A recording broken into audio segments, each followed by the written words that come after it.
Саламатсыңарбы сүйүктүү окуучулар? Сабактарга даяр болгон болсоңор, кыргыз адабияты сабагын баштайбыз. Бүгүн 5 айынын 3-ү, күнгө бейшемби. Балдар, биздин өтө турган бүгүнкү жаңы темабыз Жалил Сыдыков эненин жүрөгү. Жалил Сыдыков акын жана драматург 1932-жылы Кемин районунун Кичи Кемин айылында төрөлгөн. Анын ондогон ыр китептери Айкөл Манас, Манастын уулу Семетей деген драмалары бар. Ошондой эле агай биз ырдап жүргөн мамлекеттик гимнин дагы авторлорунун бири балдар. Эненин жүрөгү. Балдары жем талашып тыбырчылап, жем издеп эне чымчык кеткен ыраак, аңгыча темир канат бир балапан уядан учуп түштү жерге куап. Сук болчу башкалардан жеткен жемсек, шок болчу дал ушуну көрмөк тентек, уча албай калың чөптүн арасынан чыйпылдап, жан талашып канат серпет.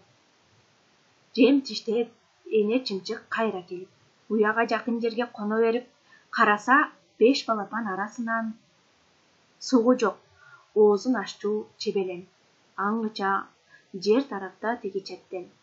Үн укту, жан талашып чип эткен, селтетип катуу чочуп байкабады, тиштеген жемин төмөн кулап кеткен. Ошондон жерди карай боюн таштап, шуу этип чөпкө түшүп канат жаксап, айланат отко түшчү көпөлөкчө, чырпылдап баласы үчүн өлө жаздап. Баа черкен эне мээри кандай күчтүү, эне экен баласы үчүн отко түшчү, негедир тигил экөөнүн карап туруп, өткөндөн бир уламыш эске түштү. Мына балдар, силерге Жалил Сыдыковдун Эненин жүрөгү поэмасынан үзүндү берилген. Мен силерге текстти ушул жерге чейин эле окуп бердим. Мындан аркысын өзүңөр кызыгып, агайдын эсине эмне түшүптүр кызыккан болсоңор, сөзсүз түрдө калганын өз алдыңарча окугула. Ошондой эле бизге темабыздын аягында макал лакаптар берилген. Бул макал лакаптарды окуп, сөзсүз түрдө чечмелейбиз. Ошондой эле жаттап алабыз балдар. Кыпындан жалын чыгат, оюндан от чыгат. Кырсык жалгыз келбейт, тилден уу да тамат, бал да тамат. Түтүнү бөлөктүн түйшүгү бөлөк, адамдан амал качып кутулбайт.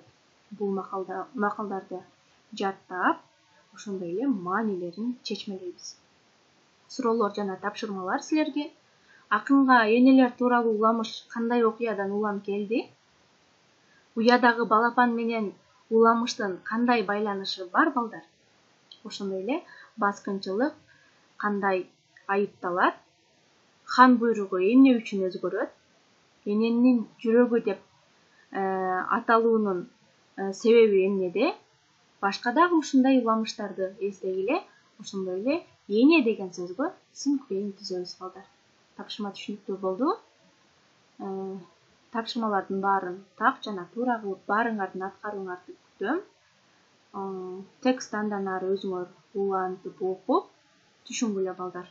Кийинки сабактарга чейин эсен аман жүз көрүшкөнчө сак саламатта тургула. Күнүңөр ийгиликтүү улансын.